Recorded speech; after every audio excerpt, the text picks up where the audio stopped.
Hi, എല്ലാവർക്കും നമസ്കാരം. റീസെൻ്റായിട്ട് നമുക്ക് വിസിറ്റർ വിസയിൽ വന്ന ഒരു ചേഞ്ചസിനെ പറ്റിയാണ് ഞാനിന്നിവിടെ ഡിസ്കസ് ചെയ്യുന്നത്. നമുക്കറിയാം, നമ്മൾ എസ്പെഷ്യലി നമ്മുടെ പേരൻസിന് വേണ്ടിയിട്ട് ഒരു വിസിറ്റർ വിസ അപ്ലൈ ചെയ്ത് കഴിഞ്ഞാൽ normally 3 years validity plus 12 months stay എന്നാണ് നമുക്ക് കിട്ടാറുള്ളത്. പക്ഷേ കഴിഞ്ഞ 2 ആഴ്ചയായിട്ട് നമുക്ക് കിട്ടിക്കൊണ്ടിരിക്കുന്ന എല്ലാ വിസിറ്റർ വിസയും 6 months വാലിഡിറ്റി പ്ലസ് 6 months സ്റ്റേയിലാണ് കിട്ടിക്കൊണ്ടിരിക്കുന്നത്.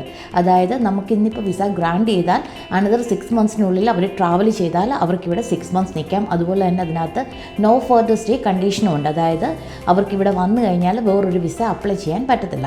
അപ്പോൾ അതുകൊണ്ട് തന്നെ നിങ്ങളുടെ പേരൻസിനെ ഇങ്ങോട്ട് കൊണ്ടുവരാൻ നോക്കുന്നുണ്ടെങ്കിൽ അനദർ 6 monthsനുള്ളിൽ അവർക്ക് ട്രാവൽ ചെയ്യാൻ പറ്റുന്നില്ലെങ്കിൽ നിങ്ങൾ ദയവേത് നേരത്തെ വിസിറ്റർ വിസയ്ക്ക് അപ്ലൈ ചെയ്യല്ലേ.